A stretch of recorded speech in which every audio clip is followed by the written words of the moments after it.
Is your bar looking a little ordinary? Is it lacking something awesome? Well, head out to your local liquor store and pick up something extraordinary. Grab a bottle of Old Humble Straight Whiskey or Old Humble Special Reserve. They're clean, smooth, easy drinking whiskeys that taste the way whiskey should taste. From humble beginnings to an extraordinary finish, Old Humble whiskeys are what your bar needs today. Walk tall, be awesome, and drink humble. Old Humble Straight Whiskey and Old Humble Special Reserve. Get yours today. Ladies and gentlemen, brothers and sisters, children of all ages, welcome to yet another Old Humble Distilling Company Whiskey Happy Hour. This is episode number 50. I am the Old Humble Guy, your guest or your host, your spirit guide, your sage for the evening, I guess, if we're going to go that route. That is our Twidget tool telling me that it doesn't have any chats to show yet. So let's give it a chat real quick and get that out of the way. Is this thing on? Is that thing on? That's going to show up in the chat box. Is it? Yes, this thing is on. Fantastic. All right. So tonight we are talking about, let me adjust the camera here. Tonight we are talking about the wonderful art and science, the wild world of whiskey, the wonderful art and science of whiskey, because whiskey is, in and of itself, a science. Making whiskey, distilling is, in fact, a science. But only part of the job is creation. Another part of the job is discovery, and discovery is as much an art as it is a science. And I find it to be fascinating. I hope you find it to be fascinating too. I insist that it is in fact fascinating. But before we get into that, give me just a couple of minutes here to do a little bit of housekeeping. First and foremost, today is Wednesday, which makes it Whiskey Wednesday, our Whiskey Happy Hour. We're going to enjoy ourselves. We're going to have us a little drink. We're going to relax. We're going to chill out. Earlier today, I posted up a quick 6-minute video with an update on our quest for 100,000 views. The quest is going well as of right now. When I look at the views on our About page, they drop off the views that are over a year old and only add the ones that are within the last 12 months. So we're at 47,000 right now. We started at 40,000, right at 40,000, right at the middle of February. So we're doing well. We're not doing great. We're not on target to hit 100,000 by the end of the year, not yet. But we're replacing views faster than we're rolling them off from the early part of 2021.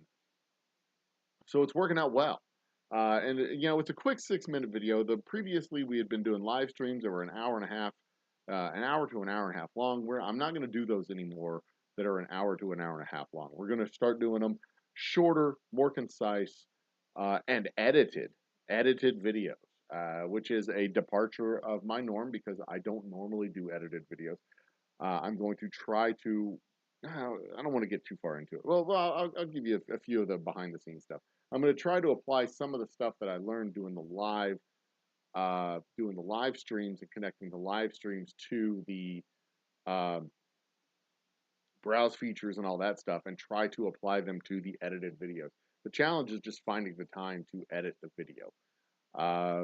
Recording has not taken a tremendous amount of time, but editing it takes, obviously. I mean, y'all know.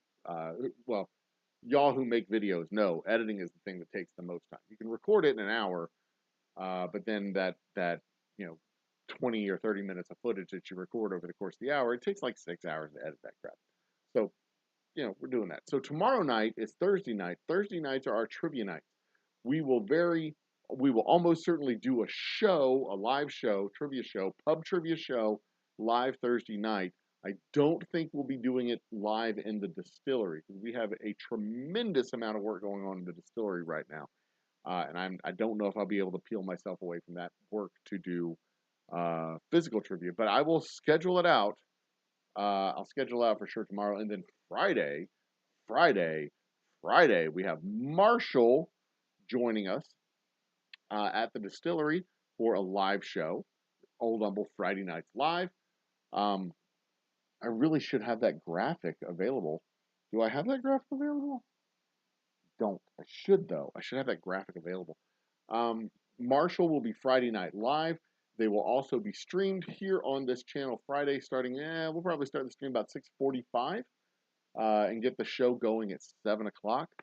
And then Saturday, I don't know if I have the authorization to live stream the comedy show that we're doing Saturday evening, but Saturday evening, Los Comedy Compadres are going to be coming out to the distillery, and we are going to be doing a comedy show live at the distillery.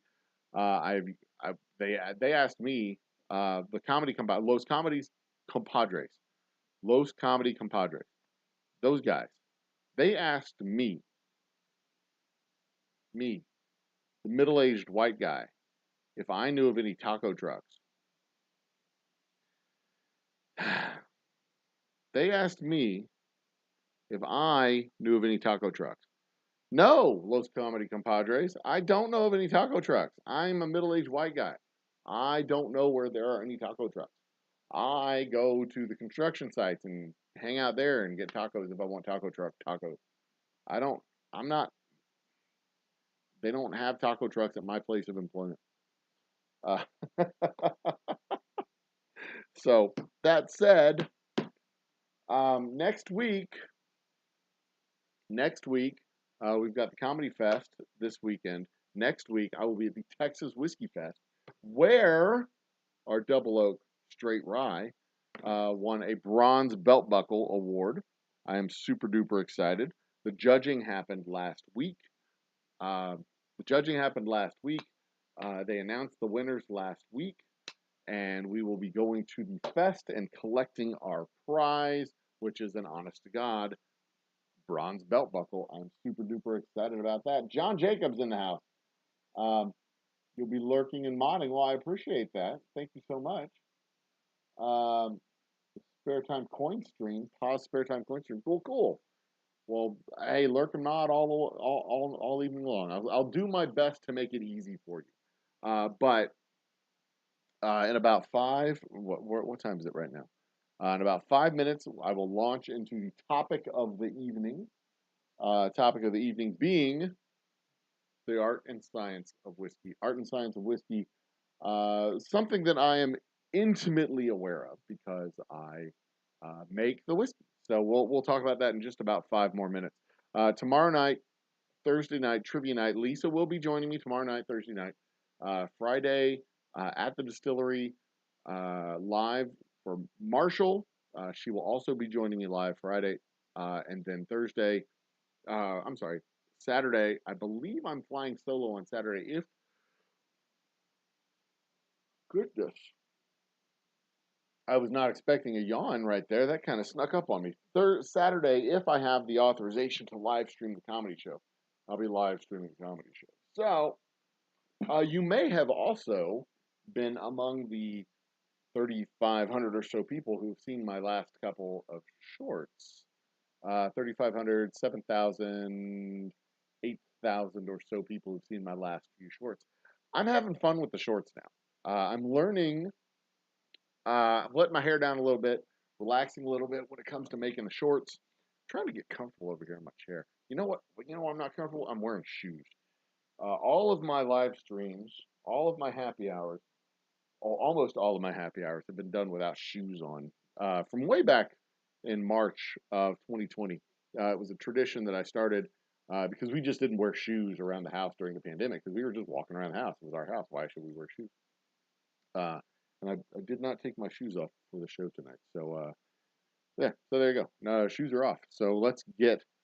Okay, so here's what I'm going to try and do. I'm going to pause for just a moment. I'll give myself just about 3 or 4 seconds of quiet pause, and then I'll put the title screen back up. Where's that title screen? This one right here. I'll put the title screen back up, and then cut back to me, and we'll talk about the art and science of whiskey. The art and science of whiskey, and then we've got 3 specific points that I'm making about the art and science of whiskey. And then we'll just come back and we'll have a little discussion. I'll turn on the discussion screen and we'll chat for 20 or 30 minutes and then I'll wrap up the show. How does that sound? That sounds great. Great. Fantastic. Good. Okay. Give me 3 seconds. 3.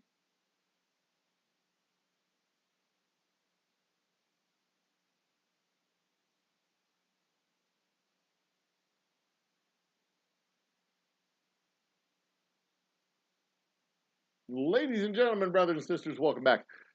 We're talking about the art and science of whiskey tonight on our Old Humble Distilling Company Whiskey Wednesday Happy Hour. Um, the art and science of whiskey is something that is near and dear to my heart. I tell people frequently that whiskey is there's a science, obviously, to the fermentation and the distillation and the temperatures at which it ferments and the temperature where you distill it and all the compounds and everything that go into it and the grains that go into it and everything that goes into making the whiskey. There's a science to it. There's also legal definitions of what goes into whiskey and what makes whiskey a whiskey. But there's also the art behind the whiskey itself. There's art behind the whiskey because it's not just a function of water and alcohol and wood to make whiskey. Well, that's the basic science of it. That's the basic components of it. There's more to it than that.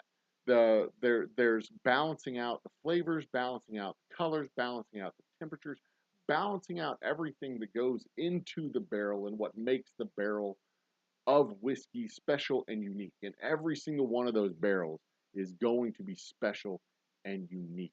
And that's one of the things, one of the reasons why I enjoy doing what I do so much is that sure there's the creation part of what we do, but there's also the discovery part of what gets done. The discovery part of what we gets done of what we do and what gets done is the part that builds the anticipation and uh, creates the excitement and the joy at the end of this 2 or 3, sometimes 5 or 7 year process of making the whiskey. So let's start. Let's start with the first part of the aspect of it. What is whiskey? What is whiskey? The basic question that needs to be answered, the basic question that needs to be asked, the question that gets asked to me more frequently than you think. What is whiskey? And oftentimes that question is phrased as, what's the difference between whiskey and bourbon? What's the difference between scotch and bourbon? What's the difference between scotch and whiskey? Or I only like scotch, I don't like whiskey. Or I only like whiskey, I don't drink bourbon. Or whatever. Or the question gets phrased differently, but it all boils down to the same thing. What is whiskey? Whiskey, simply put, the simplest bare bones answer to the question of what is whiskey. It's a liquor distilled from a fermented cereal grain. Boom. Distilled no higher than 160 proof, aged in a barrel.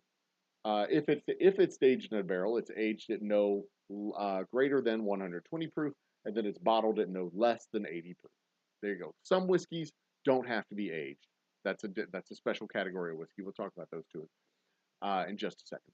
But that's the basic bare bones of it. Scotch has their special rules in Scotland. I can't make Scotch, so I don't really worry about the rules of what makes Scotch Scotch. I can make a single malt whiskey. I can make single malt, but I can't make Scotch. Scotch is single malt blended Scotches or single malt Scotches, but I cannot make Scotch because I am in Texas, not Scotland. Scotch has to be made in Scotland. That. Um, Bourbon is a specific type of whiskey, so it has all the qualifications of what makes whiskey whiskey, but also it has to be 50% corn. The barrels that it's aged in have to be new barrels. If it's going to be a straight whiskey, it has to be a straight bourbon whiskey. It has to be aged at least 2 years. All straight whiskeys are aged at least 2 years. Uh, and there's a handful of other things, but what makes a bourbon, the two basic rules that make a bourbon, that distinguishes it from other whiskeys, is 50% corn, aged in a new barrel. If it's not aged in a new barrel, such as my, not my double oak rye, my straight whiskey. Nope, that's my double oak rye. Do I have a bottle of straight whiskey somewhere around here? Somewhere. There's more double oak. I got all these bottles of double oak rye laying around. My bottle of, here we go, a classic bottle, my straight whiskey. It is aged in used bourbon barrels, so I can't call it a bourbon. Um, I'll edit that out in post. I'll clean that up. Um, Now, our double oak rye, on the other hand, it is aged in new barrels, but it's 50% rye. It's actually 95% rye, but at least 50% rye makes a rye whiskey a rye whiskey. That's the definition of a rye whiskey. So, in the family of whiskeys, a lot of times when I get asked what makes a whiskey different from a bourbon, I tell people that it's like what makes a Great Dane different from a dog. Dog is the family of creatures. A special type of dog is a Great Dane. Whiskey is the family of whiskeys. A special type of whiskey is bourbon. A special type of whiskey is rye. A special type of whiskey is single malt. Special type of whiskey is corn whiskey, et cetera, et cetera, et cetera, et cetera. That's what makes the difference between whiskeys. And that's a very voluminous answer to a very seemingly simple question of what is whiskey. Whiskey is, simply put, a legal term, a legal definition of a very large family of liquors.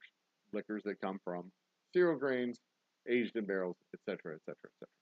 So there you go. That answers the first question that I get asked a lot, most often when it comes to the actual science of what is whiskey. Now, the second question I get asked a lot is, does good whiskey have to be expensive?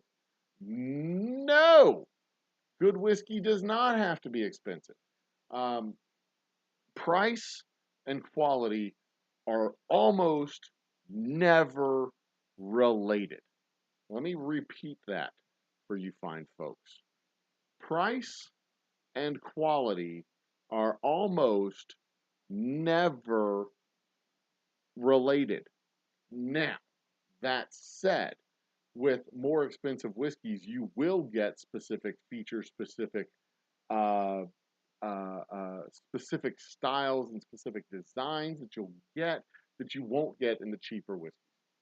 Uh, and when I say cheap and expensive, I'm specifically talking about price. I'm not talking about quality because there are some very, very unpalatable, expensive whiskeys, and that unpalatable flavor is only compounded by the fact that it costs over $100. There's nothing worse than paying $100 for a bottle of whiskey, being very, very excited, bringing it home, and finding out that it tastes like Drano. You buy a lot of disappointment when you buy or when you focus on expensive stuff. On the other hand, when you buy cheap whiskey, you can find a cheap whiskey that you like. You can also find cheap whiskeys that taste like turpentine. And if you buy cheap whiskey because you're trying to save a dollar and it tastes like turpentine, you end up paying for that bottle every time you take a drink.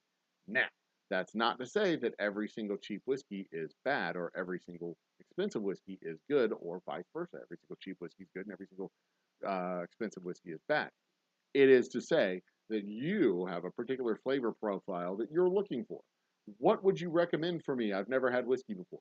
Well, that's like asking Discover Card what kind of credit card you should get. They're going to say Discover Card.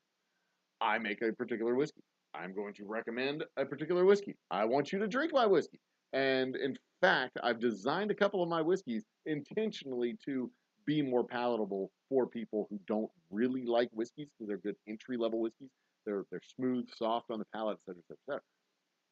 It's not a $10 whiskey. It's not intended to be a $10 whiskey. You can find $10 whiskeys that you can probably find $10 whiskeys that are compatible with your palate, that you like, that you enjoy. You can probably find $120, $200 whiskeys that are compatible with your palate that you'll enjoy. If you're just starting out, I would really, really, really, really, really, really strongly recommend that you don't start throwing $200 around in bottles of whiskey, and start collecting up $200 bottles of whiskey to pad out your bar. I would really, really, really strongly recommend that you go to a whiskey tasting or go to a bar or go to a friend's house and drink their whiskey Find out whiskeys that you like. Seek them out. Explore the world of whiskey because, like I was saying before, it's not just a science. If it was just alcohol and water and wood, they would all taste identical. But it's not just alcohol, water, and wood. It is an art to assembling alcohol, water, and wood. There's an art to putting these things together, to getting the alcohol out of the wash and mixing it up with the right amount of water and the right type of water, putting it in the barrel for just the right amount of time and mixing, blending those barrels and getting them back and forth. It is not just a paint by numbers science. There's definite art to it. And you can find 5 different whiskeys that all cost $19.95 or $14.95 or $24.95 or $35.95. You can find 5 different whiskeys that taste vastly different, especially if they come from different regions of the United States, because a Kentucky whiskey is going to taste differently than an Oregon whiskey, and it's going to taste differently than a California whiskey, and it's going to taste different than a Texas whiskey, and it's going to taste different than an Alabama. You get the drift. They're all going to taste vastly different. You can take the whiskey out of one still, send it to 5 places, and get 5 whiskeys coming back to you. That is how much whiskey is an art and how much it's affected by its surroundings and how much it's affected by the time and place where and when it is aging. So, does good whiskey have to be expensive? No, not at all. Not at all. In fact, a good chunk of what goes into the price of a bottle of whiskey is marketing. I can tell you this from the perspective of a guy who makes and sells whiskey. A good chunk of it is overhead. A good chunk of it is paying the rent. A good chunk of it is what pays for the wood that makes the barrels, what pays for the drivers, and it's what a good chunk of what's in that bottle is, or what's in the price tag on that bottle is stuff that's out of the control of the distiller. Quite honestly, a good chunk of the price of that bottle is determined by the stores and determined by the distributors, but a not insignificant portion of the price of the bottle, especially when you're talking about uh, uh, the mass-produced industrial-sized distilleries. I mean, those guys are pumping out tens of thousands of gallons of alcohol per day, and tens of thousands of gallons of alcohol is 50 thousands of thousands of bottles of alcohol. This is like roughly times 5. A gallon times roughly 5. Um, when you talk about the Kentucky bourbons, the industrial size factory bourbon places, the price of a bottle and the price of the liquor in that bottle is minuscule. They've got football field size rack houses or rick houses, sorry. I always mispronounce that. They've got football size rick houses. They've got giant factories. It looks like a refinery. Kid you not. These things look like a refinery. They're absolutely huge. And when Mila Kunis in her tight damn leather jeans is walking through the barrels of the brick house and it feels all rustic and it looks all rustic, it's not. It's not. I mean, those are very sterile factory floor conditions. And a lot of those rick houses, they look like, they're some of them are steel sheds, but some of them are old uh, tobacco barns. But some of them look like steel sheds, and they have their concrete floors and their uh, ventilation rooms and hoses and all this stuff. They're very sophisticated buildings. Do not for one moment think that it's some old grandpa sitting in front of a still in a rocking chair with his dog reading a magazine while the still's running. That is not what is happening at Maker's Mark. Not for a second. Don't think that. The price of what's in those barrels or what's in those bottles is minuscule compared to the amount of barrels that they have. Of course, you multiply it out over millions and millions and millions of gallons. I mean, that's where the price of and the cost of all that stuff goes into. But what I'm saying is, there's a reason why Jack Daniels can sell $15 bottles of whiskey because the amount and those bottles cost like probably about $1.50 each They get about half that from the distributor, so they're selling the bottles to their distributor at like $7, maybe $8, and 12.5% of that is the bottle itself. So Jack Daniel's being a multi-billion-dollar corporation, when they're making $6 off a bottle of whiskey, there's not a whole lot of cost in that bottle. Is what I'm trying to say. So does good whiskey have to be expensive? No, good whiskey does not have to be expensive. And you're not necessarily going to improve your chances of getting a good whiskey by buying more expensive whiskey. What you will improve your chances of getting good whiskey with is exploring the world of whiskey and finding whiskeys that you like and buying those whiskeys, whether they're $20 bottles of whiskey or $60 bottles of whiskey or $600 bottles of whiskey. Find whiskeys that you like. And don't fool yourself that it's good just because you pay $600 for it. You can be honest with yourself and go, yep, this was a mistake. I bought, when I got engaged, we got a bottle of Dom Perignon champagne, something to celebrate with, right? Because I'm getting engaged, we're going to get married, get a bottle of the fancy stuff. A $300 bottle of champagne that tasted like a good $20 bottle of champagne. I could have saved $280 by buying a $20 bottle of champagne, and it would have tasted just fine. Did not impress at all. It was a fun little splurge. I can say that I drank it. Great. I've had $120 bottles of whiskey that tasted like good $40 bottles of whiskey, and I was not disappointed when I bought the $40 bottle of whiskey and it tasted like a $40 bottle of whiskey.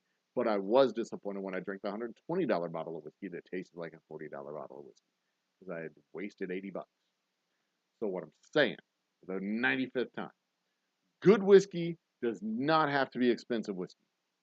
Good whiskey can be cheap whiskey. But if you got to spend $20 to make a cheap whiskey taste like a good whiskey, then you might as well just spend the $30 and get a whiskey that you like. Get a whiskey that tastes good on the first sip. Just shop for whiskeys that you like. If it's mine, great. If it's not mine, great. I don't care. I would rather you drink a whiskey that you like instead of torture yourself and drink whiskey that tastes like rat piss. I mean, facts are facts. That's how the world works, kids. Third thing that I wanted to discuss today. What is the third? Is it this? Is it above my head yet? Is it there? That. It is. What is the right way to drink whiskey? The right way to drink whiskey. See, I wrote these questions like 3 hours ago. I don't remember. The right way to drink whiskey. All right, let me show you. The right way to drink whiskey. Back to the art and science of whiskey. The right way to drink whiskey. This is a shot glass whiskey. This is a rocks tumbler. All right.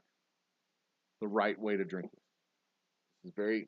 This is a very complex process. So you need to watch. I'll give you a chance to get a pen, a little bit of paper, give you a chance to take notes. Are you ready? Are you ready? You ready? You got your crayon, you got your napkin, you're all set. This is the right way to drink whiskey. Take a glass, open up your mouth,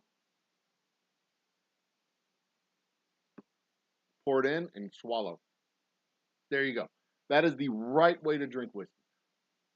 Any other hole that you pour the whiskey into is doing it incorrectly. There are no other rules.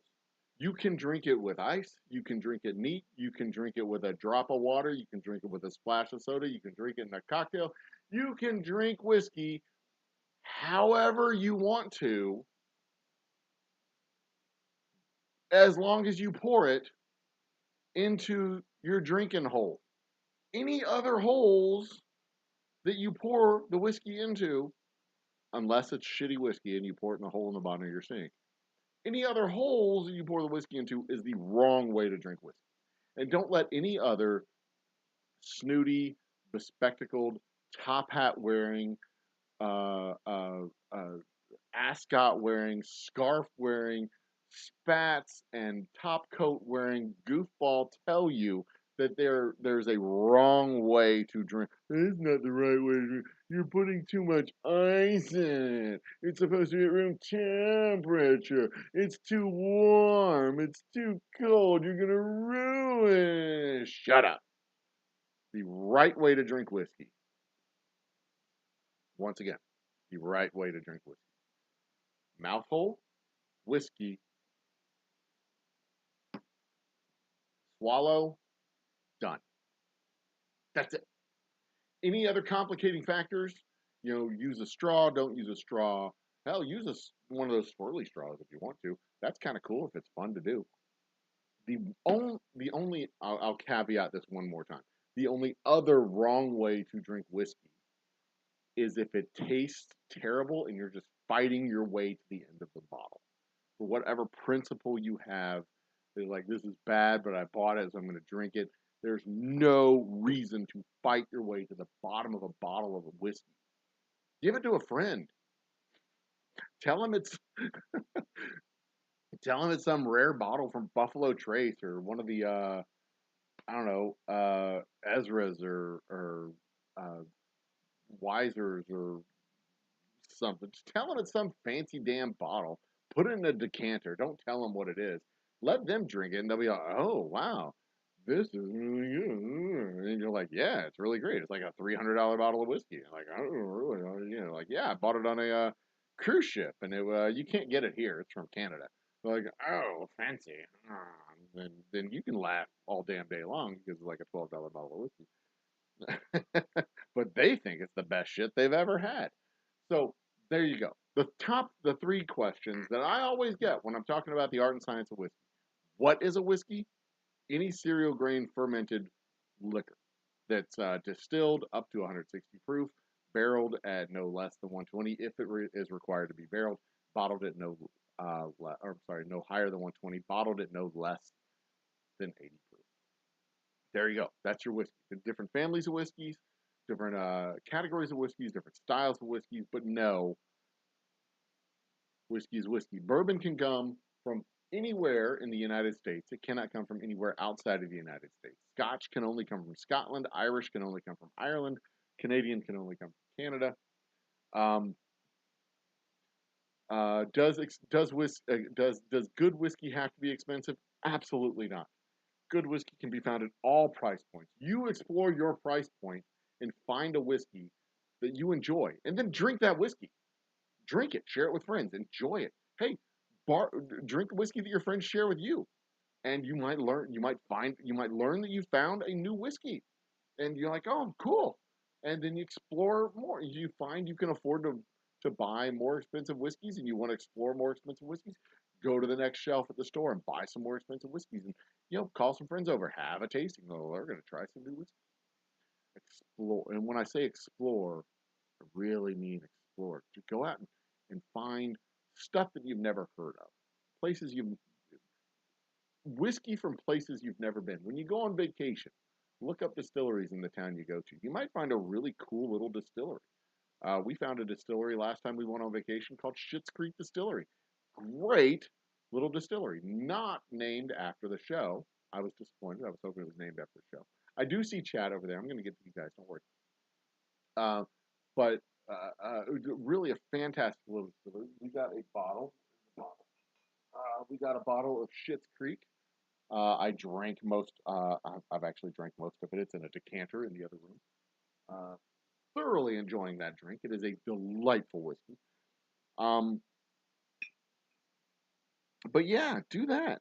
You can find stuff that you've never heard of, and you even get to talk to the distiller.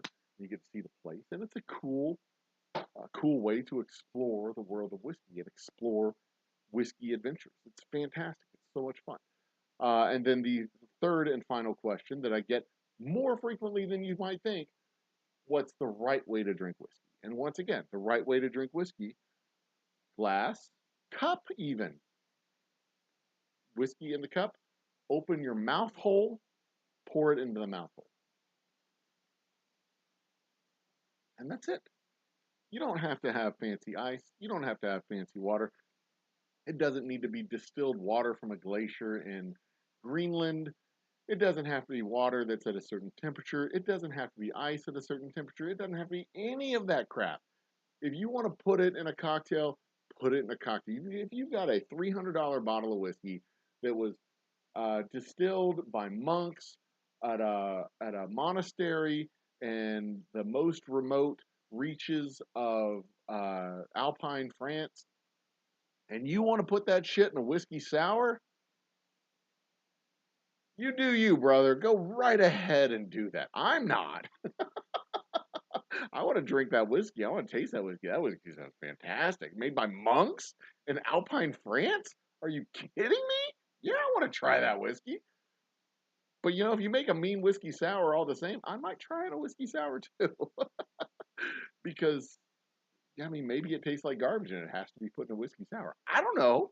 I don't know. Maybe it tastes great and you drink it and you reach like a transcendental state because this whiskey was, like I said, made by monks.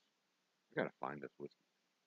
I mean, maybe the whiskey was made using water that was blessed by a priest who actually has a certificate of priestdom from the internet. Who knows? Does that make it taste better? Who knows?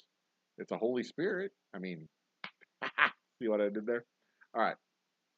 All that said, I appreciate y'all sharing this time with me and enjoying this. We are going to wrap this up. And if you saw this live, you're going to be able to join us for the discussion afterwards. If you see this in the edited and re-recorded posting later, then like and subscribe and hit the buttons and all the stuff that you're supposed to do as a good internet citizen. And we appreciate your participation in this show. Thank you so much. Cheers. Think with your whole brain and love with your whole heart. Good night. Bye.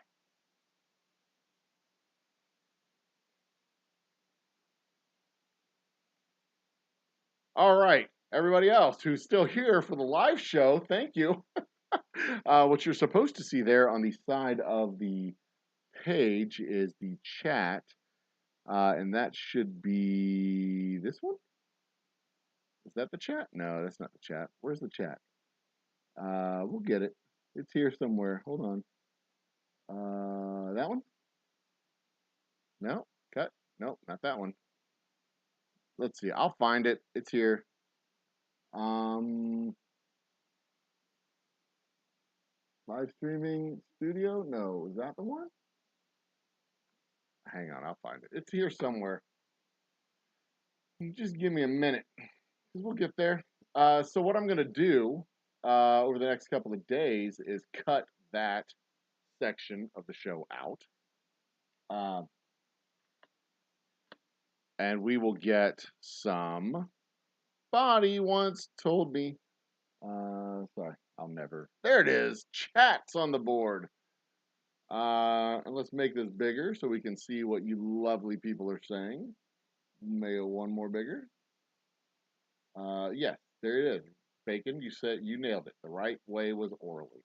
That is correct. You win the prize. One there. That's a good size. We can see that. That's nice and pretty.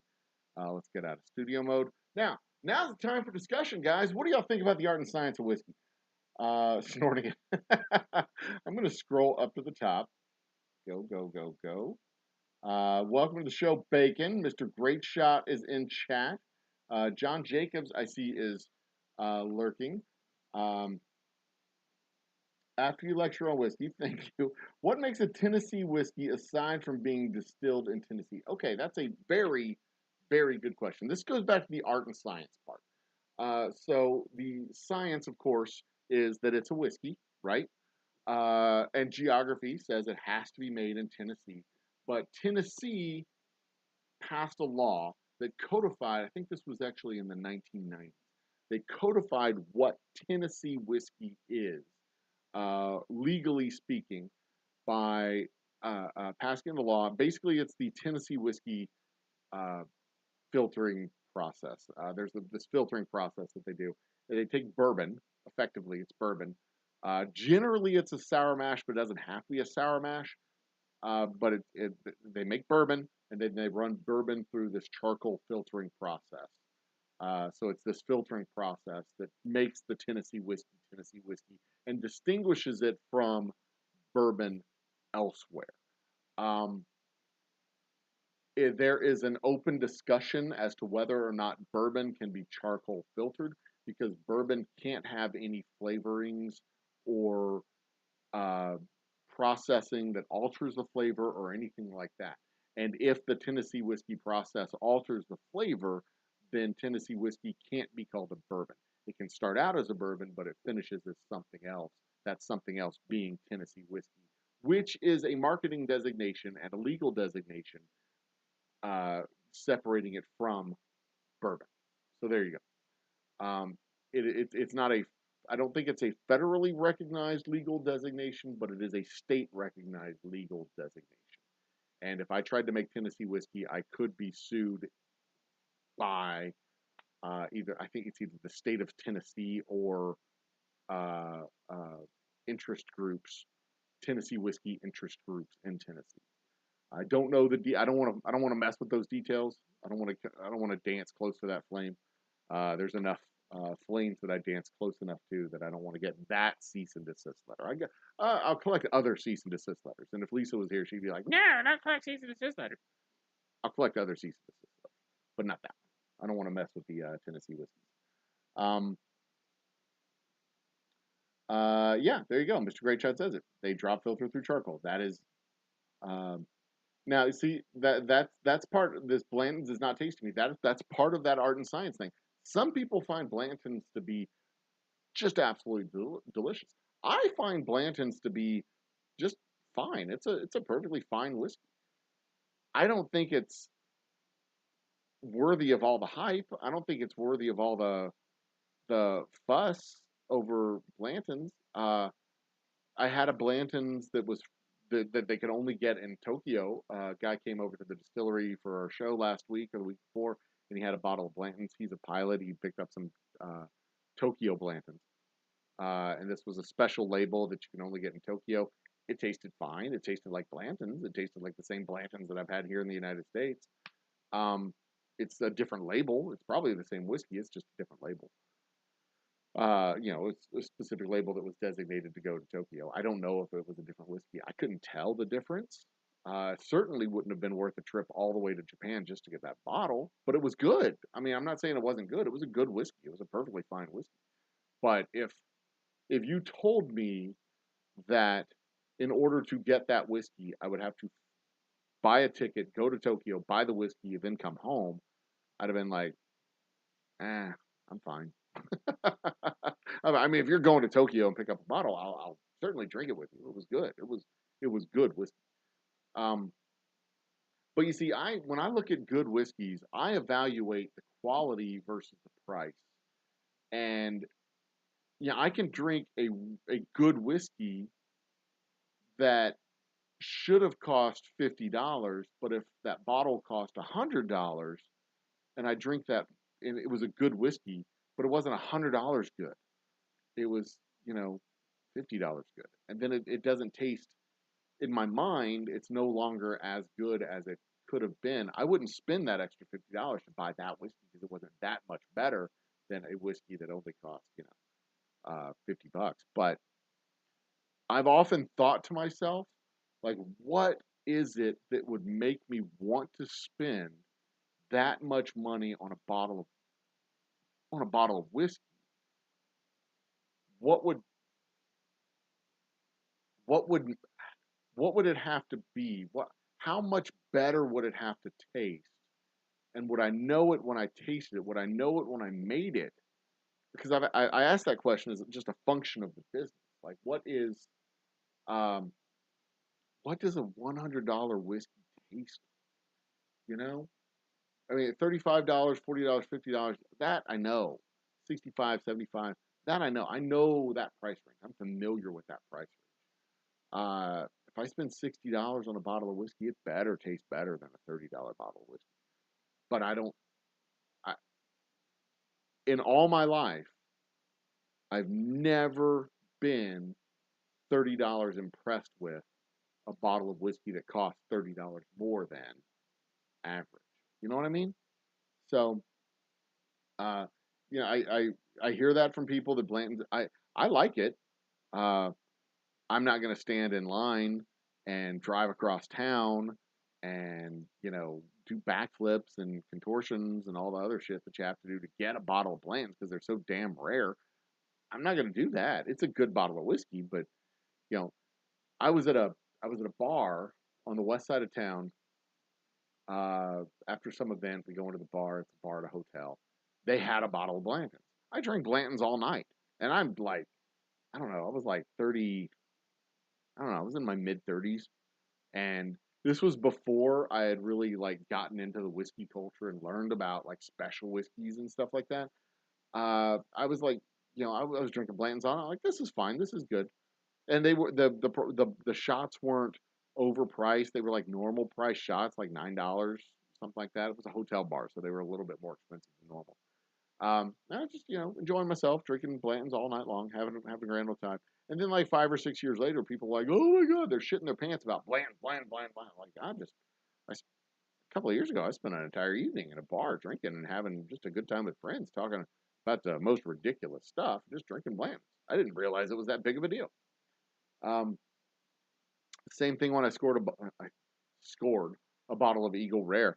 I say scored, but really all I did is I went to a store and bought it. It was there. It was a tall, skinny bottle. I'm like, oh, that looks neat. I grabbed the bottle, I went and bought it, and I went home and drank it.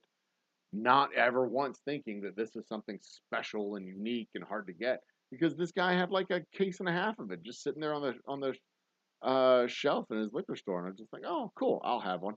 And my impression of it was that it was a really yummy whiskey, but it didn't fit on my shelf, so I was pissed off. I was pissed off because I got a bottle of Eagle Rare and it didn't fit on my shelf. Like, this is good whiskey, but I'll probably never buy it again because it doesn't fit on my shelf. In fact, in the other room, it's on top of my china cabinet. Uh, I'd ask my lovely wife to get it for me, but she can't reach it. So, the bottles do, in fact, cost a lot of money. I have firsthand proof. My bottles cost $1.81 a piece, and you have to buy 1,080 of them at a time. And I had an entire pallet of bottles fall off the back of my truck today as I was unloading them. I posted the picture on my Twitter. It was heartbreaking. This is what it looked like. Show you that. This is what happened today. Yeah.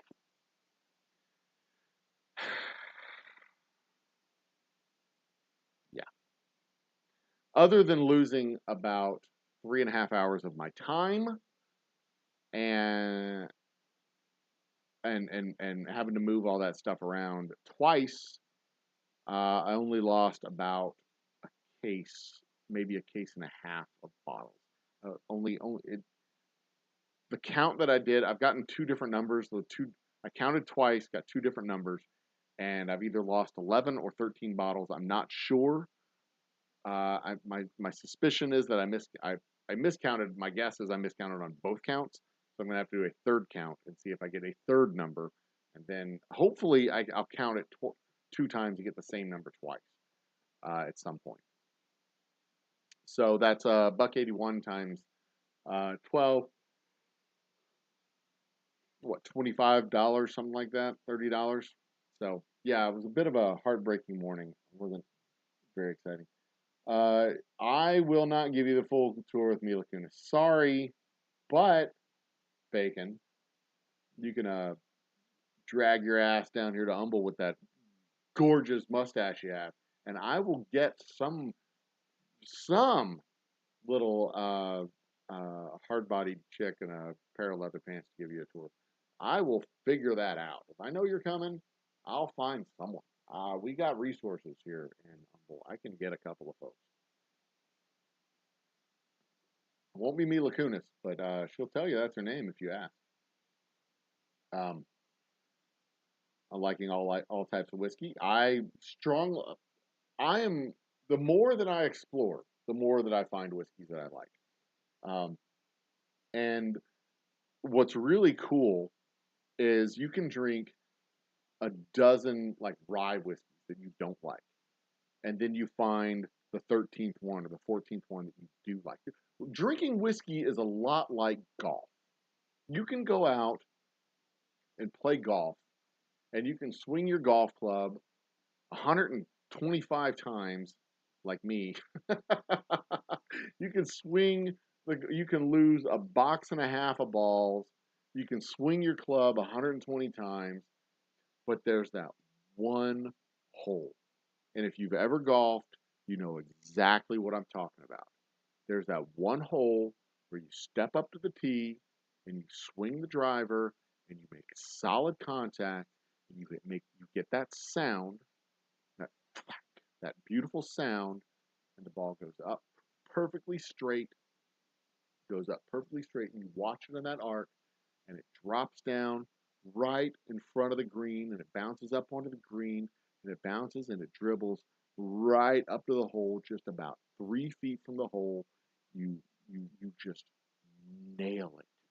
The perfect, absolute perfect shot right off the tee.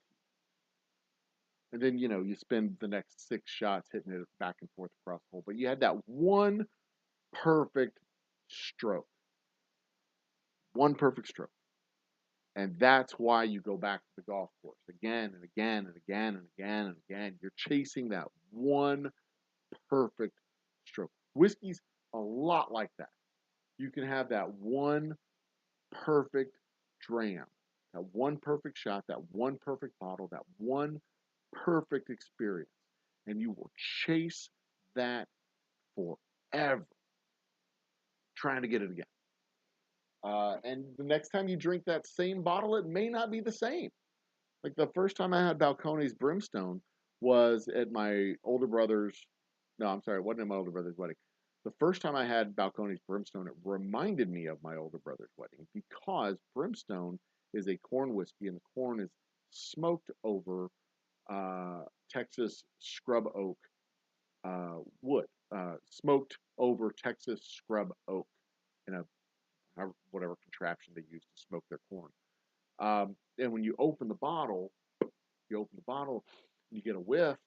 You can get the smell of that charred wood coming through the corn whiskey. And at my brother's wedding, he got married in Santa Fe at this resort in Santa Fe. It was his second wedding, a destination wedding. It was a beautiful place. Um, they had these rooms that were kind of adobe dome rooms, and the fireplace was in the room, and the fireplace had a chimney that went through the wall, kind of wound through the wall and went up, so that the whole room was radiating the heat from the chimney as the smoke went through the chimney. But also the room just smelled with this rich smell, this rich flavor of the oak that they were using, the same type of oak that they were using there in Santa Fe, the same type of oak they have in the High Plains here in Texas. And when I opened up that bottle, the first thing that came to my mind was my brother's wedding. Those two events, that first bottle of Brimstone and his wedding, are ever, ever, ever, forever, ever, ever connected. And it smells like a campfire. It tastes like a campfire. It reminds me of my brother's wedding. That experience, that visceral experience, will never, ever be replicated by any other bottle of whiskey. Um, but also, the whiskey tasted good. So there was that. That was helpful. But that's the type of experience and the type of sensual feel that hits you here and here and here that I try to put in every single one of my bottles as well. That's why we're the official whiskey of campfires and cookouts and great stories. That's what I want people to take my whiskey with them when they go on the hunting trip and they're in the cabin, or they go on the hike. It's in the flask, it's in their backpack, or when they go to the family reunion and they're sitting at the table and they're playing Exploding Kittens or Trivial Pursuit or whatever card game they're playing that night. Uh, uh, Death to Humanity. What is it? Cards Against Humanity. When they're playing that, I want that bottle at that table. I want them having fun, enjoying each other, enjoying family, enjoying friends, and having a good bottle of whiskey. I want them to be in a drum circle with my whiskey going one way and a bong going the other way, and they cross on the circle every couple of minutes as everybody is just enjoying each other's company, enjoying the music, enjoying the stories, just having a grand vibe. That's what it's all about.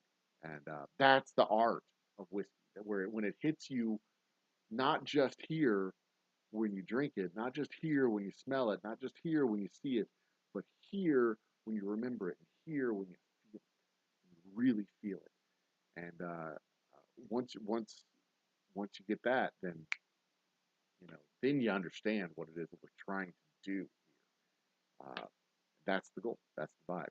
That's what we're attempting to do in my little distillery here in the woods. Uh, last I checked, the right way was orally. That is 100%. Chugging is not always the best way. No, I agree. You don't always want to chug your whiskeys. In fact, I very rarely take shots all the way. I will more often than not take a sip. But hey, you're drinking better whiskey. Shots don't hurt. If you if you take a shot and you start choking, you probably if they snorting it. You guys make me laugh. Um, oh, Bourbon Ron, welcome to the party, Ron. Um, welcome to the show. Univoice. Now I want to try using the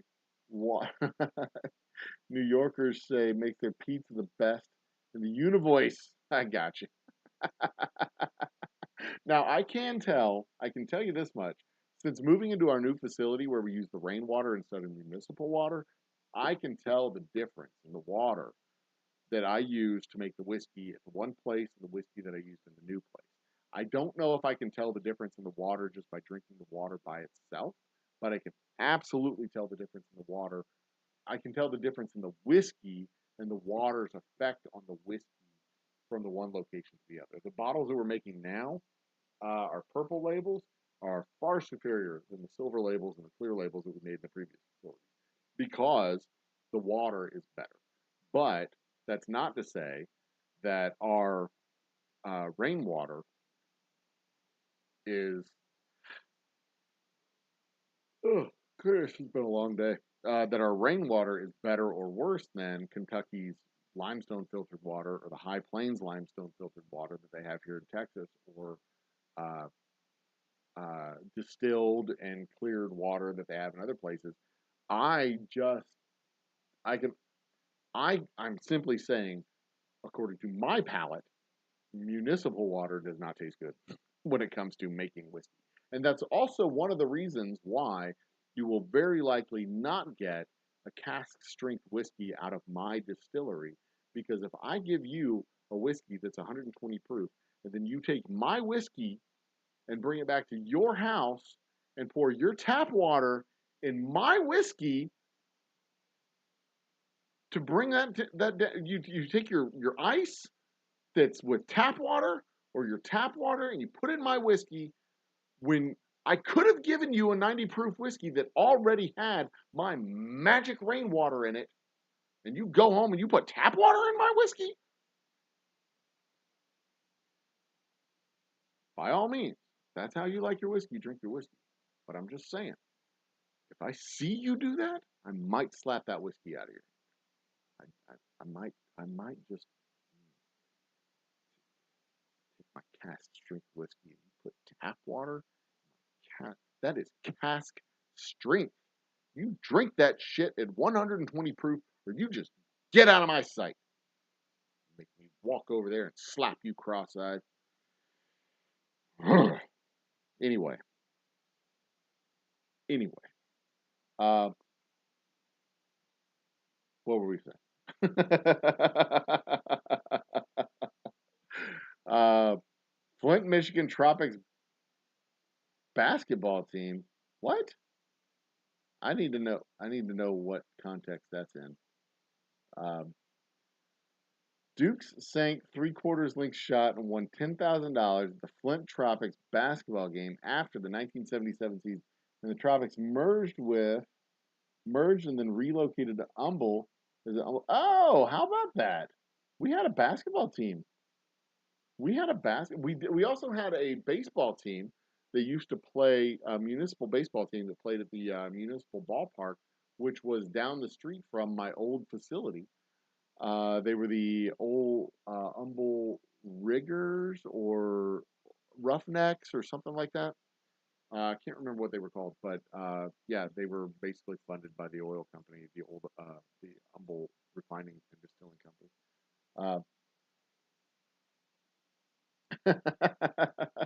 Just show up by your bed. Oh, I'm not that creepy. I'm not gonna slush, but I might sneak into your house and steal the bottle and take it home. Might, maybe, or maybe I'll send some people to do that for me. I don't know. Um,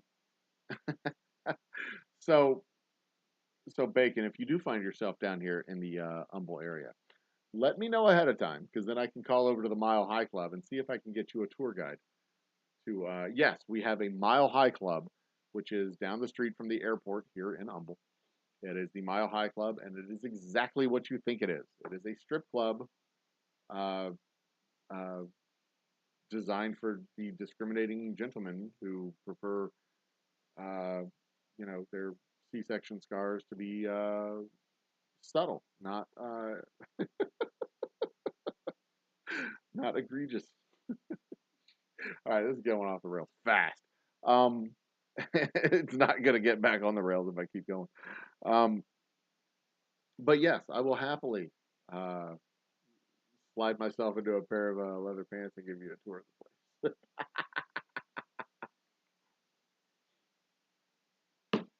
Two. All right, guys, it is 11 o'clock. We've gone just a little over an hour. My, as uh, as y'all said, lecture on whiskey was only 30 minutes. I intended it to be only about 30 minutes. I want to keep the information part of the science and philosophy uh, section to about 30 minutes so that I can clip it, trim it down, and then put it into its own standalone show. Um, I'll probably cut some of the ums and ahs, and uh, nothing will be reshot. If it's a good enough show to clip and trim and repost, then I'll clip, trim, and repost, and that'll be coming. That'll be reposted probably in the next 3 or 4 days. Um, we'll try all that we can. Yeah, all you can eat steak. Now, I don't know if the Mile High Club has all you can eat steak. That was specifically at the men's club, and I really see my buddy that I was going to go to the men's club with moved down to uh, not Victoria, but he's about 3 miles or 3 miles, about 3 hours south of here. Not egregiously out of town, but far enough out of town that it's like not an easy trip home after you go hang out with him. But maybe I can trick Lisa into coming and having all she can eat steak with me. There's a Boudin, Poutine. There's a Poutine place also on the west side of town that I promised a friend of mine, one of my Canadian friends, that I would go and check out the Poutine place. Poutine, Poutine, Poutine, Poutine, Poutine. I think it's called Poutine, but I am not from Canada, so I don't know. I don't know my fruits. Um, so there's a, but see, here's the thing. I wanted to go there and record it and do a show about it, but I guess I could put it as like uh, a segment of our Thursday night show, I suppose. Flint, Michigan Tropics. Why the fuck would Flint, Michigan have a basketball team called the Tropics? Why? They're Flint, fucking Michigan. It's cold in Flint, Michigan. Uh, we also have an arena football team called the Jets, and they were playing a couple of weekends ago on at the Humble Civic Center, and did not have they did not have a proper field, and like the seams of the turf were being ripped up. It looked like, uh, yeah, it was kind of embarrassing. Uh, but I do want to go catch the East Texas Jet. I think it's the Houston Jets is the name of the team. I do want to go catch one of those shows, one of those games. It's only like $20. There's a Texas Arena Football League, just or I think it's AFTL, Arena Football, AFLT, Arena Football League of Texas. Uh, anyway, um, so if y'all are interested in seeing this posted up on our channel in the next few days, it will be posted up there. I'm trying to take some of the lessons that I learned from our live streams and getting more views, getting more uh, uh, impressions, click through, and engagement on our live streams, and translate that back into the edited videos. I have been very, very bad, historically bad, with all of our edited videos and all of the stuff that we post up there. Like really bad with keywords, really bad with thumbnails, just really bad with everything. Uh, to the tune of like getting like no, like less than 10 or less than, generally less than 10 views on any edited video that I posted up. So I don't know how many of those I'm going to do. But we'll play with it and see what I'll see what I can do. I'll see what I can learn. I'll see what I can. Um, so figure it out. Got it mixed up. Yeah, Lisa going. I think it would be hilarious if Lisa went to the men's club with me to get all you can eat steaks. She would end up like talking with the girls and swapping recipes for peach cobbler and blueberry crumbles and stuff like that. And she'd be all like, "Oh yeah, Savannah's just a sweet girl. She's the best. She's so clever and so much fun. We're gonna go out and do swing dancing tomorrow night or whatever." She's just that kind of bubbly and likable, and it just drives me absolutely crazy how bubbly and likable she is. Uh, I'm surprised she's honest to God. I'm surprised she's single. I'm surprised the unhinged stuff is just you know. But we only see the bad guys on the unhinged. She's got plenty of good guys that she ends up going out on dates with. Uh, she's a good kid. I like her a lot. Might change your mind about steak is a bad date idea. I think I think at the very see. Okay, so here's my theory. At least, if you go to a strip club, first date that has an all-you-can-eat buffet, the absolute worst that could happen is it's a shitty date and you got all-you-can-eat steak and a strip show out of it. The absolute best that can happen is it's a great date. You've met somebody that you can talk to and have fun with and enjoy her company, and you got steak and a strip show. I mean, you get both, right? I mean, how could this be a bad date? This is a. I mean, it might be a bad date for. I'm thinking perfectly selfishly, of course. Uh, I guess the probably the worst case scenario is you go and it's just a terrible date. You get steak, you get a strip show, and then your date is like, "Oh yeah, I used to work here," and then she leaves and she goes and performs, and then you're like, "Ah, crap." Or she goes home with one of the strippers. I guess maybe that'd be worse. I don't know. But at least you got steak. I mean, mediocre steak. It's all you can eat steak. It's not like it's good steak. It's like sizzler steak. But at least you got all of it that you could eat. I mean, what's better than a mediocre steak? 5 mediocre steaks for $20. Please, I'll eat it. Yeah, for $20. Oh yeah, give me a plate of potatoes and 5 steaks. Hell's yeah, baby. I'd do that all day long. All day long. Absolutely. Absolutely. Uh, and full disclosure, I've never actually been to Mile High Club. I have used. They used to do. They used to lend their girls to local bars for to be shot girls because it was so the company, my company, would buy a couple of bottles for the bar. So I'd pay the bar for a couple bottles worth of shots. And then the girls would go grab the shots, and then they'd go around and pass out the shots on behalf of the bar, along with little information cards for the distillery and the whiskey. And then the people getting the shots would tip the girls. So the girls would work for tips and maybe sell the shots for a couple of bucks or whatever. They could sell the shots and keep the money, work for tips, and they that's how they would get compensated. I would compensate the bar for the bottles at like discounted price for the shots. whatever, 16 shots to a bottle instead of charging $7 for the shots, they charge $4 or whatever.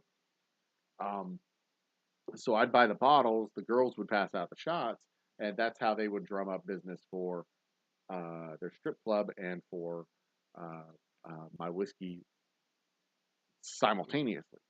And before the pandemic, we did an after party at this bar around the corner from my house, which was an after party for the Humble Rodeo. And the Mile High girls would come to the 1886 backyard bar and pass out shots of my whiskey as an after party for the rodeo. I was still at the rodeo, wrapping up the stuff that I was doing at the rodeo, and the small crowd would filter over to the backyard bar for the after party. And by the time I got to the after party, the girls had already gone. So not only have I never been to the Mile High Club, I've never actually met the girls that work at the Mile High Club. I'm sure I may have met them in passing in like just, Walmart or Kroger's or whatever. But I've never actually met them. I've never been to the facility. Maybe we should do a field trip.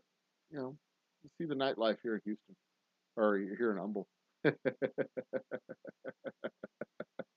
It's for science. It's research, honey. Um, that's what it is. It's research. It's science. Um, so there you go. Yeah, we did engage them for shots, passing out shots, passing out samples at a local bar, but I've never actually met them.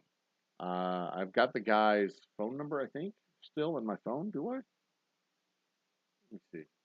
Let me see if I still have the Mile High Club in my phone. Mile. Yeah, Josiah was the guy's name. I still have him in my phone. He was the I don't know, booking manager, talent director. I don't know what the hell, probably DJ at the Mile High Club. So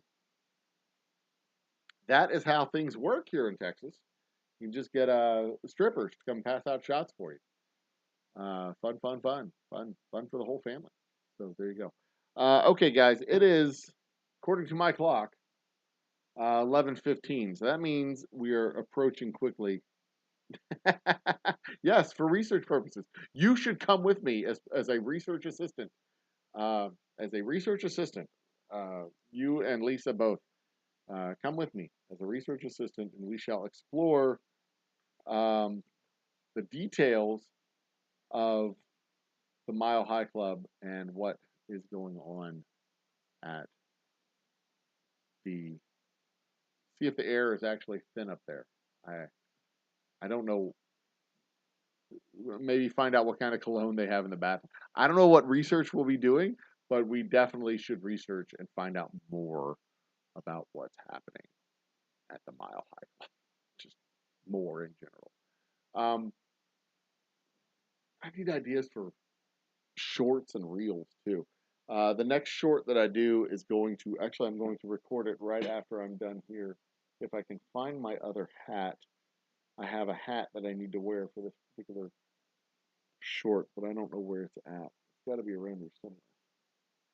But it's gonna be good. I'm enjoying the shorts, and eventually I'll be able to do the shorts and maybe even edit a few of them together to make a uh, short video.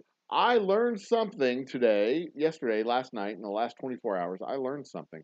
I learned that if I wanted to pay for YouTube ads, those 15-second ads that you see in front of videos, that you can, after 5 seconds, hit the skip ad button.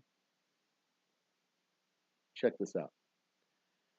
I learned that I can target my ads not just to a certain population in a zip code, not just to interest groups, people who like bourbon or people who like whiskey or people who, whatever. I learned that I can target ads to a specific channel. I didn't put the camera on a damn remote control gimbal so I can just be like, I learned that I can target ads. If I wanted to place an ad, 15-second ad, 5 seconds skippable, 15 seconds skippable, whatever. If I wanted to place an ad on, say, Jack Daniel's website or Texas Whiskey Fest or what on their YouTube channel specifically, so that every time you went to, say, the Texas Whiskey Festival or the goddamn bacon on your live stream or um, whatever, Micah's Mix, if I wanted to target these people who are watching these channels and do a 15-second ad, I could do a 15-second ad. Well, I could do a 5-minute ad, whatever. But I could do an ad that's targeted like the first 5 minutes, 5 seconds of the ad. Like, hey, the Old Humble Distilling Company here. Try our delicious whiskey. You haven't hit the skip button, so we have 10 more seconds left. So I guess I'm going to play the harmonica until you go, until the show starts. Maybe. I don't know. Start reading. Here's a book. Let me read this book. Whatever. Every time you went to see a Jack Daniels video or a, whatever, you'd see one of mine for the first 15 seconds of their video. That's remarkably devious. Because in theory, let's say just in theory, if there was a local former radio jock, comedian, who was offered free whiskey to replace his Crown Royal and Crown and Coke, and he turned it down because he wanted money and not just free product,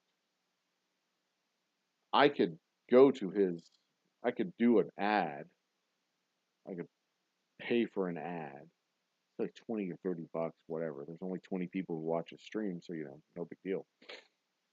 I could pay for the ad to show up anytime people, like, when they come to his show, my ad shows up.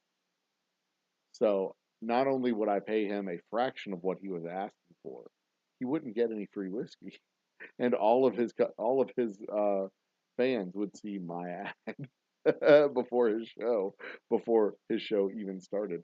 They would see this ugly old mug.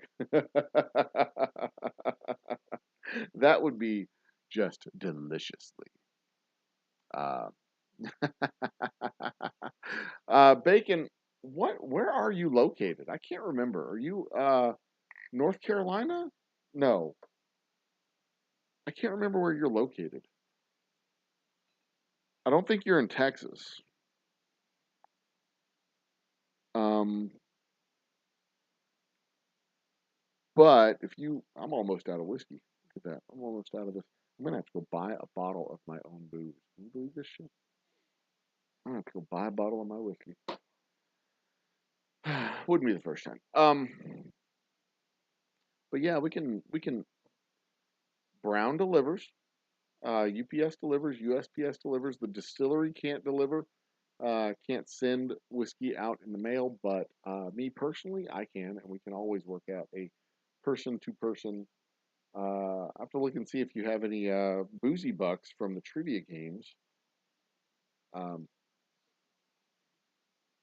Washington State, that's right. You're about as far away from here as you can possibly be without being in Canada or Alaska. One of those other countries. Yeah, I remember. I remember now. We can work something out. I've sent whiskey to Washington before. I know that the tubes carry boxes to whatever the fuck delivery is. Trucks carry boxes to Washington State. So not a problem. Not a problem. We can work it out. We can figure something out. Tomorrow morning we are bottling gin. Getting up, going up to the shop, bottling up gin for most of the day. My outside partner who does the gin thinks that we'll be able to bottle it up, label it, box it, but he does not understand the process. So he's going to get a rude awakening tomorrow. It's going to be a fun day. Fun, fun, fun, fun, fun, fun, fun. So yeah, there you go. Guys, I'm going to wrap it up. It's been fun. It has. I enjoy talking about the art and science of whiskey. I really, really do. I enjoy talking about the art and science. There's not really a lot of philosophical discussion that goes with whiskey. Um, but I guess if there was one philosophical question about whiskey to be addressed, this is the one that comes up more often than not. I don't like whiskey because it brings out the aggression in me. It makes me aggressive. It makes me angry. It makes me, whatever. I don't like who I am. Blah, blah, blah. Um, oh, looky there. My brother's joined the party. Welcome to the show, Mr. Brita. Cheers. And yeah, it is getting very close time to bed because I have to get up in the morning and bottle up gin. But I get that a lot when I'm doing the tasting. The philosophical, and I think this goes from the science and the art and science of whiskey into the philosophy of, does the whiskey can an alcohol make you a bad person? Right? Does vodka make you a bad person? Like you're a normal, perfectly decent human being. Then you drink vodka, you become Mr. Hyde. Dr. Jekyll sheds his suit and becomes Mr. Hyde, and or the tequila. You drink a little tequila, and now all of a sudden you want to fight everybody around you. Whiskey doesn't do that. No alcohol does that. Ethanol doesn't do that. There's no compound in alcohol that makes you a bad person. And there's no compound in whiskey that's different than what's in wine or beer or vodka or tequila or rum and all of the alcohol is literally the same. It's yeast eating sugar, pooping out alcohol, and then that same alcohol from the yeast gets distilled out of the water. Some of the water comes with it to give the alcohols their unique flavor.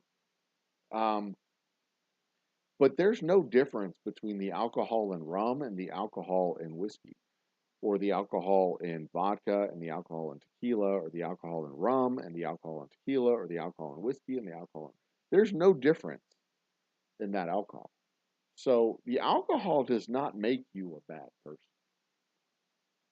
What it does, though, is the part of you, the good person part of you, that keeps the bad person in check, goes to sleep. Kind of gets drunk and relaxes and puts his feet up and just chills out for a little while. So if you, under the influence of alcohol, decide to, beat up your spouse or drive your car on the wrong side of the freeway or, fight the bartender for whatever stupid reason you decided that was a good idea. If you, the person drinking the whiskey or rum or tequila or whatever, decide to start, I don't know, a riot at the soccer stadium, that's not the alcohol doing that. I mean, that was in you the whole time. It's just that person that keeps that other you in check, just like had a couple of shots and took a nap. And then the other person was like, shh, she's sleeping. Let's go light the whole fucking place on fire. So the philosophical question, apart from the art and science, which, like I could talk about the art and science all fucking day long. It's a beautiful thing, really, when you take alcohol, water, and wood and turn it into something that just has so many different delicious expressions. Losing the train of thought there. Philosophically speaking, though, the actual alcohol doesn't change you. There's no it it can change your metaphysical and chemical uh, makeup so that you have less of an ability to handle stress and less of an ability to deal with things in the real world, which is why moderation is key in all things. Drink responsibly, moderate appropriately. But you don't, you know, this isn't the Dr. Jekyll, Mr. Hyde solution type of stuff. This is like if you're already a bad person on the inside and you put the good person that keeps that bad person in check to sleep, and then the bad person decides, okay, here's what we're going to do, buckle up, this is going to be fun. That bad person was already there. That bad person's riding in the passenger seat of your car the entire time. That bad person is with you. That bad person is in you. That bad person is you. Don't blame your bad behavior on the whiskey. Whiskey didn't do that. You were the one who did that. Take ownership of your badness. That's how you get better. That's how you know, purge those demons and get rid of those skeletons out of your closet. You gotta reckon with yourself there. Don't blame your bad behavior on vodka. Like I would never do that if I was drunk, or I would never do that if I wasn't drunk. Like yeah, but you did it, so there's something holding you back that from doing what it is you really want to do. It's that little id inside you that just like you let it off its leash and it just goes and does whatever the hell it wants to do. That's the philosophical question of whiskey. And if this is where science and philosophy meets whiskey, this is the specific part of the question to answer that this is the forum to answer it. I should probably look at chat and see.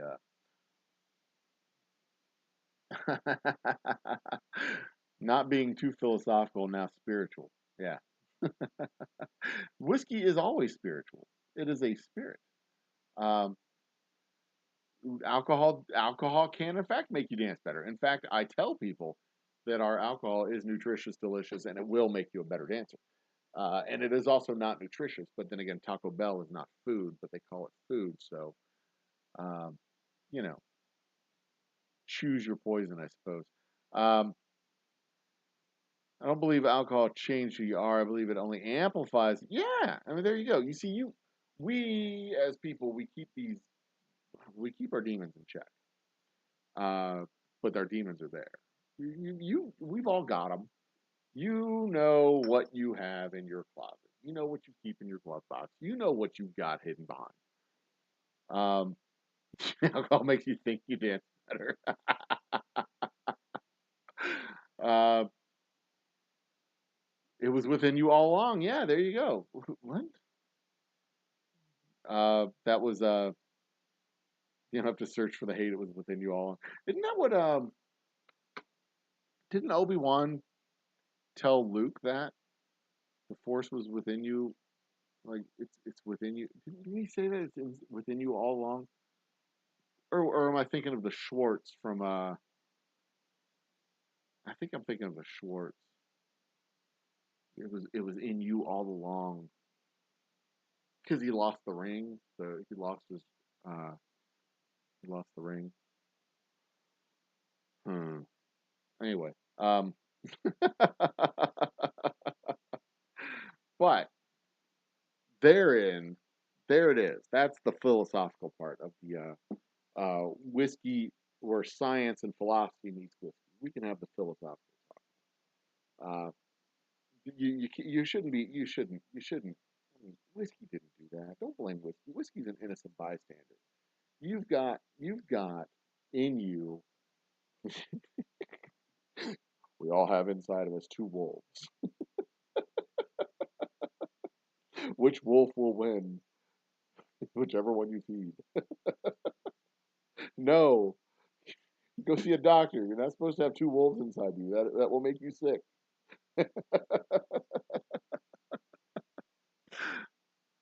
Anakin the Padme. That was in you all along. By the way, may the fourth be with you. That is the gratuitous Star Wars conversation for the night. Cheers. Uh, I was in you all along. Are you in me yet? Oh, Jesus.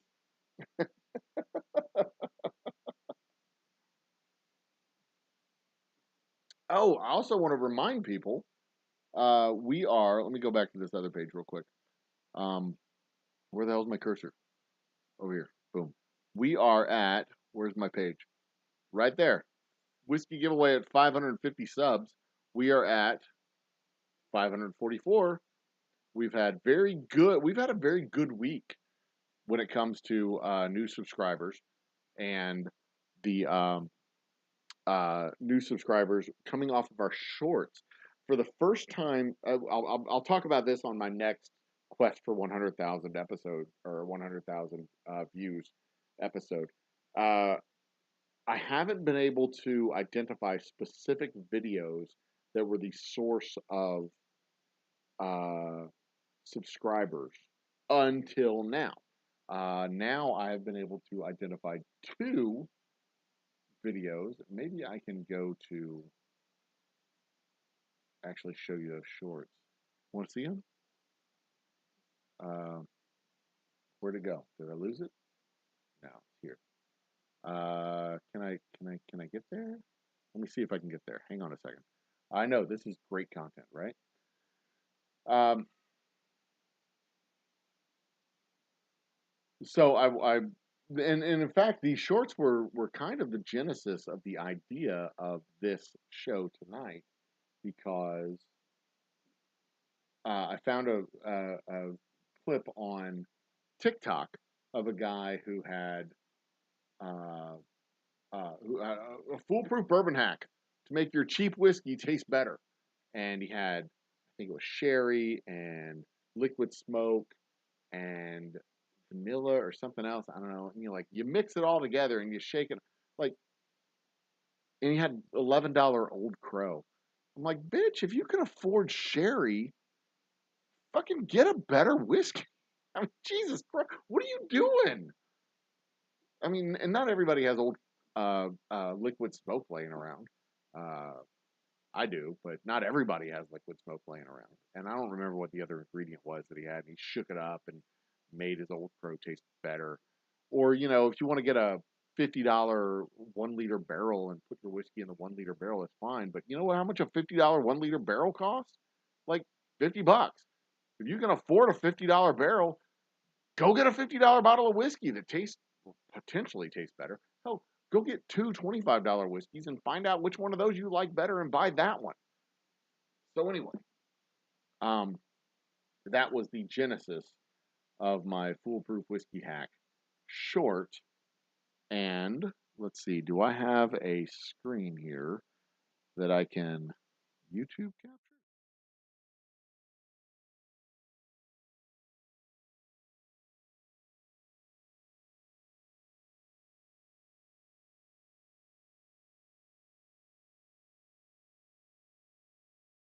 Hey, don't tell my haters, but I got another bourbon hack for you guys. Want to spruce the flavor and profile up on a really cheap bourbon in an instant? Just drink better whiskey. There's your hack. And that was the video. It took a second to get it together, but I got it together. So that was the first one. I dropped that in, I think, April, and it surprisingly, I wouldn't expect it to pop off, but it popped off. It did not pop off on uh, TikTok, but it did pop off on YouTube, and it ended up being something like 3,500 views, which for my channel that's a lot. For other channels, that's not that big a deal. But 3,600 views. I had one. What was the other one that I did? Oh, the other one was Happy Hour all the time with the Johnny Depp sound. So that is, but I'm enjoying myself, having much more fun with the shorts than I had been doing before. Before it was just like a distraction. Now it's I'm beginning to figure out the process to get more and see more value in the shorts. And having people consume my shorts is very satisfying. And that's really, really ultimately what the goal should be, is to have people consume my shorts. See what I did there. I guess at least 6. How many takes did I have for that for the video? Um, how many takes did that video require? 3. The first time I recorded it, I did the drink, and I put the bottle down over here, so you couldn't see the bottle in the screen. The second time, I had the bottle in the right spot, but I messed up the line. So I then caught my breath, and I did it 2 more times without recording it, without pouring the whiskey. And then the third time, I recorded it, had the shot the third time. It was literally 3 shots within like 25 minutes, give or take. And I said to myself, I said, you have to get this on the third shot. Otherwise, you're going to have to wait 3 hours before you can do it again because you're not going to be able to you're not going to be able to take unlimited, unlimited takes of this particular video because you're going to get shit faced. So, yeah, we had to get it done I had to get it done in the third shot. And it did. It got done in the third shot. So, there you go. That is a great question. um, that's the danger, of course, when it comes to recording video. When you actually drink in the video, you cannot take multiple. Well, you can take multiple shots, but there is a certain limit as to how many shots you can take when you do it. So, yeah, 3 shots, and that's how many shots I consumed in order to record that. I think it was a 20-second video, 27-second video, and that was the original genesis, the original inspiration for tonight's show, where whiskey meets science and philosophy. And next week, I am efforting the safety doc. I do not have his book here on my desk. It is in the hall on the table because I finished reading it this evening. I am trying to get the safety doc on the show next week so we can talk about his book, The Velocity of Information, as well as AI and the way autonomous cars will restructure cities and roads and just so much more. He's a fun conversation to have. I expect that will be a wide-ranging and vastly shifting episode next week. If I can get him on next week. If I can't get him on next week, I'll try and get him on the week after. I've got 3 or 4 different guests that are kind of lined up in this kind of guest cloud that we're going to try and get on the show in the next 2 or 3 weeks. So I don't want to spill any beans yet, but I'm working on several really fun episodes. So check it out. Tell your friends. Get more people in here and all that blah, blah, blah stuff. When we hit 550 subscribers, I will give away a bottle of whiskey right there. And we're close. We're at 544. We're really close. Let me do it with this hand. We're at 544. And we're there. Yeah, boom. 544. And that is what? 11? 8? Between 8 and 11 in the past week, which is, I'm overjoyed. I don't know if I've cracked the code. A lot of this is just random. A lot of this, it feels random to me. I don't know. I'm trying desperately hard to figure out how to crack the freaking code, but I'm also going to be spending a lot of time in stores over the next month, doing tastings and total wines across the state, talking with our marketing managers, marketing consultants at Texas Whiskey Fest in Austin on next Saturday. So we've got some things coming up over the next 6 weeks. And then we will begin production of bourbon. Production of our bourbon, hopefully by the end of May. Hopefully have our bourbon in barrels by mid-June. Putting our estimated time of delivery for new bourbon between Thanksgiving and Christmas. And that's going to be a hell of a damn party. We're going to have, we may even have cake. Might even have cake. So stay tuned for that. Tomorrow night, trivia night. Me and Lisa will get on here and we will do trivia. You are welcome to participate and join with us. If you win, you will get boozy bucks that you can redeem at the company store.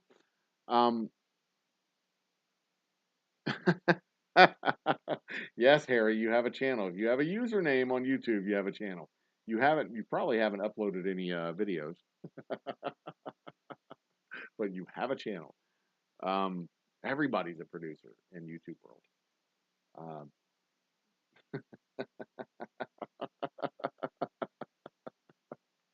turn of a phrase there. Thought it was just a ditch, not a channel, just a ditch. Yep, there you go. What the fuck was I saying? Friday, Marshall's playing at the distillery, and we're live streaming Marshall right here on the YouTubes. Both of those videos are there to be seen. Are they there? I think they're there. Is Trivia Night up and scheduled? I can't remember if Trivia Night is scheduled. Yeah, Trivia Night, Pub Trivia Night, and our live stream concert are both scheduled, so you can hit the reminder button and you can hit the reminder button and be reminded that the show is starting, and watch it and enjoy it and participate with us. And then what is next? Saturday we have Los Comedy Compadres coming to the distillery live. You can come join us, $10 cover.